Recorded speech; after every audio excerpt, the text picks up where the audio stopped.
कुणाचाही अनावश्यक हस्तक्षेप असेल तर विचार केला जाईल। राष्ट्रवादीच्या वर्धापन दिनाच्या कार्यक्रमातून सुनेत्रा पवारांनी इशारा दिलाय। माझ्या स्वभावासाठी जड पण दादांप्रमाणे पक्षासाठी कठोर निर्णय घेईन असंही सुनेत्रा पवार यांनी ठणकावलंय। मी पक्षाच्या हिताला सर्वोच्च प्राधान्य देईन। कुणाचाही अनावश्यक हस्तक्षेप यामध्ये असेल तर नक्कीच विचार केला जाईल।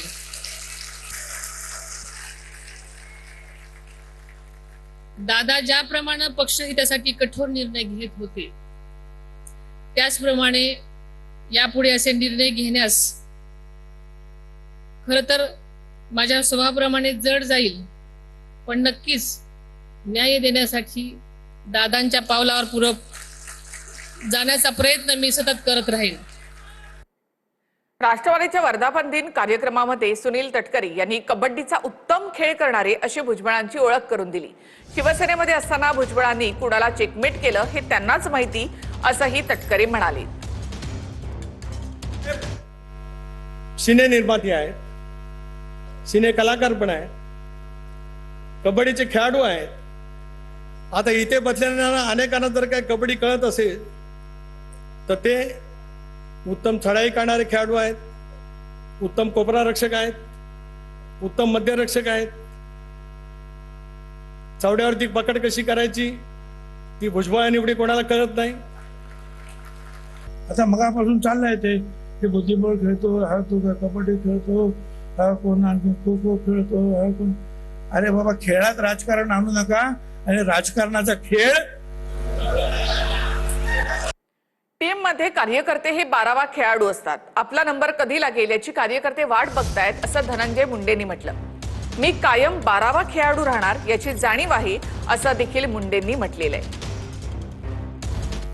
सगळ्या खेळाचा विषय झाला, पण आपल्या सगळ्या सर्व उत्कृष्ट खेळाडू इथं व्यासपीठावर बघत असताना समोरचे खेळाडू जे इथं बसले, जे खरे राष्ट्रवादी काँग्रेस पक्षाचे कार्यकर्ते आहेत, ते नेमकं बघतायत की आपण सुद्धा टीम मध्ये आहेत, पण 12वेत आपला नंबर कधी लागतो। खरंय का नाही? खरंय का नाही? मला एवढीच जाणीव करून द्यायची होती, याच्या पलीकडे काही नाही। संधी सगळ्यांना मिळते। संधीचं सोनं करायचं का माती करायची हे तुम्ही आम्ही ठरवायचं। धनंजय मुंडेच्या भाषणामध्ये शेवटचा कार्यकर्ता कोणी नॉट आउट राहिला नाही पाहिजे। धनंजय, तुझा इशारा आम्हाला समजलेला आहे, ते असा काही ती चिंता करू नका।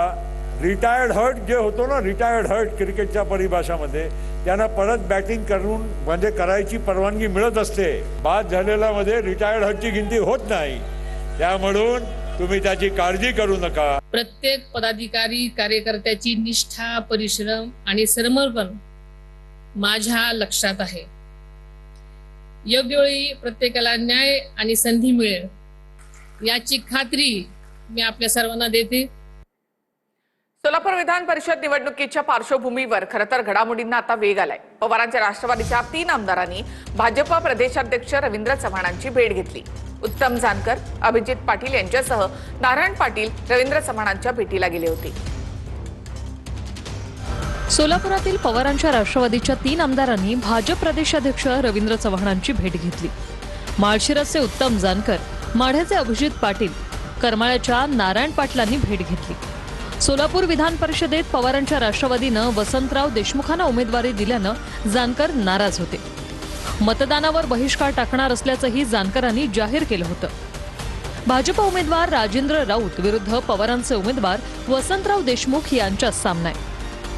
महायुतीच्या बैठकीपूर्वी पवारांच्या आमदारांनी चव्हाणांची भेट घेतल्यानं चर्चांना उधाण आलंय।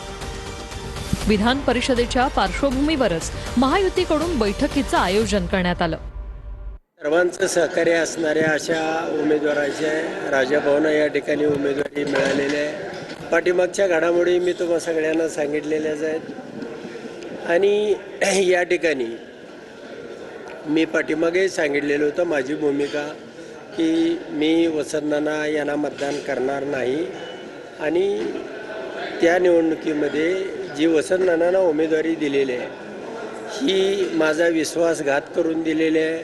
एक चांगला पायंडा की जो पायंडामुळे कदाचित राजाभाऊंसारखा एक चांगला आमदार ज्या वेळेला विधान परिषदेमध्ये जाईल त्यावेळेला इथल्या असणाऱ्या सर्व प्रश्नांची जाण ठेवून मग तो विरोधातील असणारे जे विषय असतील किंवा सत्ताधाऱ्यांचे असणारे विषय यांचा समन्वय घडवून आणून त्या ठिकाणी सोलापूरला न्यायाच्या दिशेने घेऊन जाण्यासाठी ती प्रमुख भूमिका त्यांची असेल असं मला वाटतं. नाशिकमध्ये भाजपच्या गोकुळ गीतेंचं बंड शमलं. गोकुळ गीते शिंदे सेनेच्या नरेंद्र दराडी यांना पाठिंबा देणार आहेत. गिरीश महाजन आणि उदय सामंतांची शिष्टाई अखेर फळाला आली. फडणवीस भविष्यात आमचा विचार करतील असं गोकुळ गीतेंनी म्हटलं. नाशिकमध्ये महायुतीतील बंड अखेर थंड झालाय.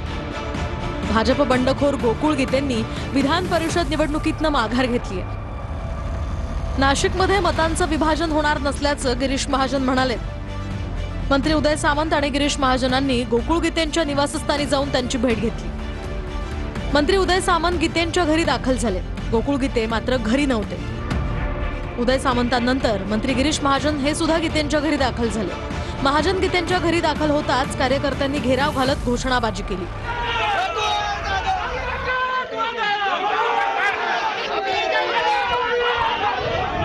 गणेश भाऊंचं त्या ठिकाणी माझ्यावर असलेलं प्रेम, माझ्या पाठीशी असलेलं पाठबळ, ज्यामध्ये कौटुंबिक शांती आणि आमदारकीमध्ये मला कौटुंबिक शांती महत्वाची वाटते आणि त्यासाठी मी माझ्या निवडणुकीत प्रचारात मी थांबवतोय. माझ्या सगळ्या कार्यकर्त्यांना त्या ठिकाणी विनंती केली काल रात्रीच का आपण कुठल्याही प्रकारचा प्रचार या ठिकाणी करून महायुतीतलं वातावरण खराब होईल अशी कुठलीही गोष्ट करू नये अशी मी आपल्या सर्वांच्या माध्यमातून त्यांना विनंती करतो. काही संदेशाची गरज नाही. आता यांनी माघार गेल्यानंतर आम्ही आमचा एकच उमेदवार त्या ठिकाणी राहणार आहे महायुतीचा. तिथे कुठेही मताचं विभाजन होणार नाही. तुम्हाला दिसेल किती मतं पडतील आम्हाला, मला दिसेल. त्यामुळे इथे कुठे तो प्रश्न नाहीच आहे. इथे सगळे 100% मतं आमची महायुतीचे ते आम्हालाच पडतील. आणि आज गोकुळजींनी थांबण्याचा निर्णय घेतला. आता मगासपासून आपण एक प्रश्न त्यांना असं विचारताय की तुम्ही पाठिंबा दिला का, पाठिंबा दिला का, पाठिंबा देणार का.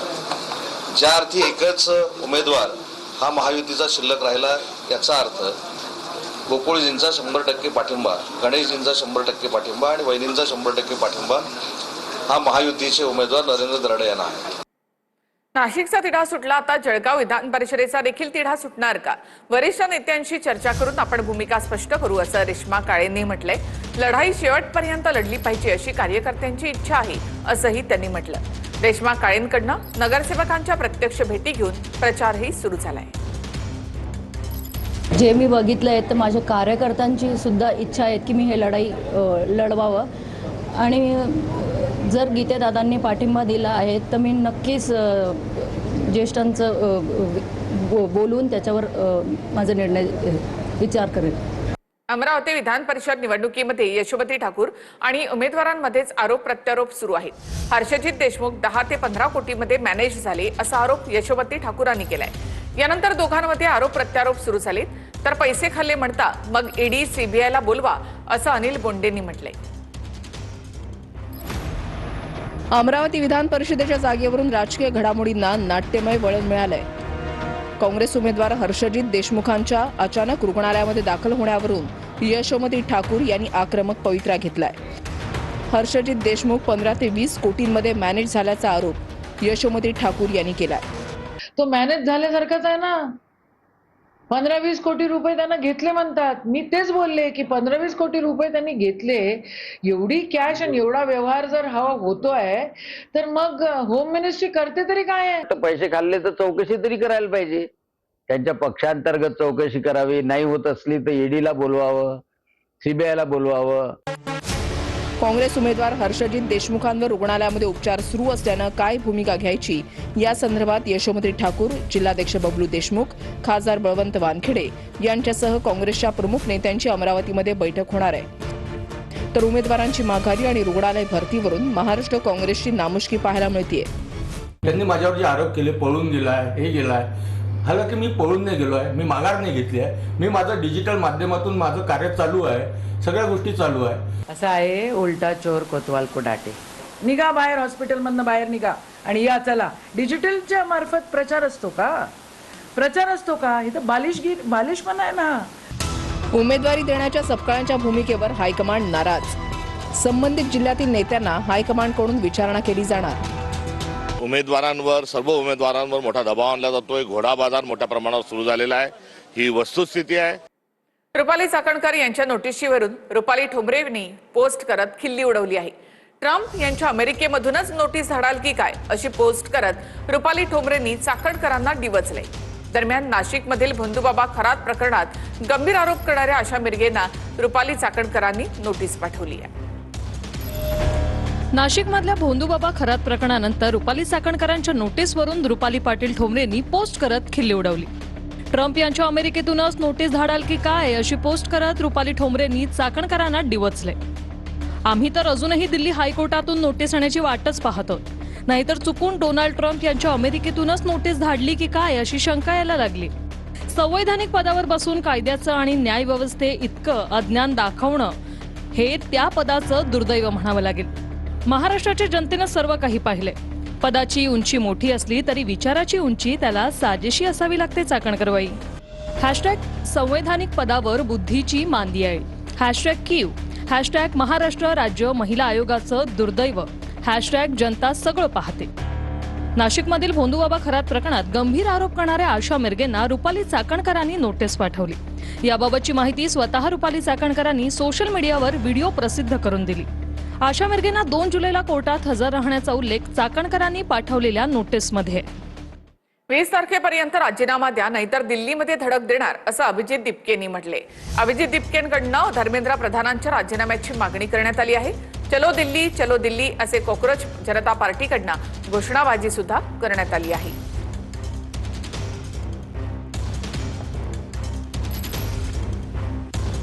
जर तुम्ही राजीनामा नाही दिला तर पुण्यातले आज एवढे जिथं लोक बसलेले ते सगळे दिल्लीला 20 तारखेला येतील.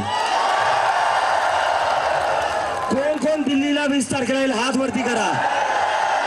चलो दिल्ली, चलो दिल्ली. संजय राऊत यांच्याकडनं अभिजित दिपके आणि मोदींचा ट्विट केलेला एक फोटो डिलीट करण्यात आला. अमेरिकेत कोण कोणास भेटलं अशा कॅप्शनसह राऊतांनी ट्विट केलं होतं, तर तो फोटो AI जनरेटेड असेल अशी प्रतिक्रिया अभिजित दिपके यांनी दिली. संजय राऊतांनी पंतप्रधान मोदींसोबतचा दिपकेचा फोटो डिलीट केलाय. कॉक्रोच जनता पार्टीचा अभिजित दिपके आणि नरेंद्र मोदींच्या भेटीचा एक फोटो ट्विट करत संजय राऊतांनी खळबळ उडवून दिली होती. अमेरिकेत अभिजित दिपके आणि मोदींच्या भेटीचा फोटो एका व्यक्तीनं पाठवल्याचा दावा राऊतांनी केला होता. त्या भेटीनंतरच दिपके भारतात आल्याचं राऊतांनी म्हटलं होतं. त्यामुळे तरुणांच्या समस्यांना पाठिंबा असला तरी आंदोलनाच्या आडून कुणी सरकारलाच मदत करत असेल तर त्यावरही आमचं लक्ष राहील असं राऊतांनी सांगितलंय. दरम्यान मोदींसोबत भेटीचा आरोप फेटाळताना अभिजित दिपकेनं तो फोटो AI निर्मित असावा असं प्रत्युत्तर दिलंय. तरुणांना आम्ही पाठिंबा दिला. तरुणांचा जे प्रश्न आहे ते रस्त्यावरती जर उतरले असतील तर सरकारने त्यांचं ऐकायला हवं ही आमची भूमिका आहे. पण कोणी या माध्यमातून सरकारला मदत करत असेल काही वेगळ्या भूमिकेतून तर त्याच्यावरती आमचं लक्ष ठेवणं हे गरजेचं. संजय राऊत असं म्हणतात की तुमची आणि मोदींची भेट झाली कुठं तर परदेशामध्ये आणि मग त्याच्यानंतर अभिजित दिपके भारतामध्ये आले. नाही माझी काही अशी भेट नाही झालेली आहे. म्हणजे माझं कुठून कनेक्शन बसणार की फोटो आहे असं मला वाटतं तो AI फोटो असेल. मी अजून काही पाहिलेला नाहीये, पण माझी तर आजपर्यंत कधीच काही भेट नाही झालेली आहे. आता त्यांच्याकडे काय माहिती असेल ते संजय आहे. महाभारताच्या संजयला घरी बसून महायुद्ध दिसत होतं, यांना अमेरिकेचा भाग दिसत असेल तर मला माहिती नाही. शेवटी नाव संजय असण्याचा फायदा होऊ शकतो. कॉक्रोच जनता पार्टीला सोशल मीडियात भरभरून प्रतिसादही मिळतोय. दुसरीकडे आंदोलनातून एकट्या धर्मेंद्र प्रधानांच्याच राजीनाम्याची मागणी का होते याबद्दलही प्रश्न विचारले जात आहेत. TMCला काँग्रेस पक्षामध्ये विलीन करा अशी ऑफर सोनिया गांधींनी ममता बॅनर्जी यांना दिली आहे. ममता बॅनर्जी यांना काँग्रेसच्या उपाध्यक्ष करण्याची ऑफर देखील देण्यात आली आहे. पश्चिम बंगालच्या निकालानंतर आधी ममता दिदींचे आमदार फुटले आणि आता लोकसभेतल्या 19 खासदारांनी वेगळा गट तयार करण्याची रणनीती आखली आणि लोकसभा अध्यक्षांना इंडियाला पाठिंबा देण्याचं पत्रही लिहिलं.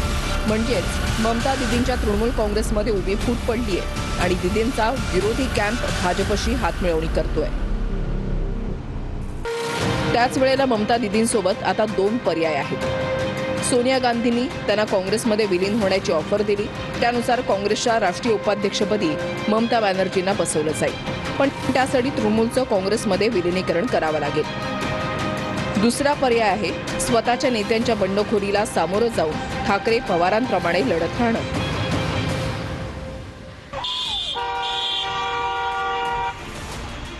एरवी पश्चिम बंगालच्या मुख्यमंत्री असताना दीदींना काँग्रेस किंवा इंडिया आघाडीची गरज वाटत नव्हती, पण 58 पेक्षा अधिक आमदार फुटले आणि दीदी थेट इंडिया आघाडीच्या बैठकीत पोहोचल्या। याच बैठकीनंतर दीदी सोनिया गांधींच्या भेटीला पोहोचल्या।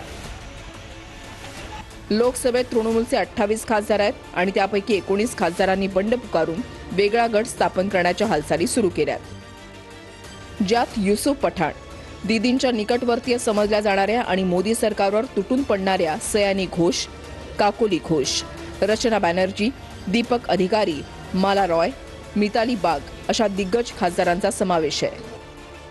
आसनसोलचे खासदार शत्रुघ्न सिन्हांचंही बंडखोर खासदारांच्या यादीमध्ये नाव असल्याची चर्चा होती, पण आपण दीदींना सोडणार नसल्याचं शत्रुघ्न सिन्हांनी स्पष्ट केलंय।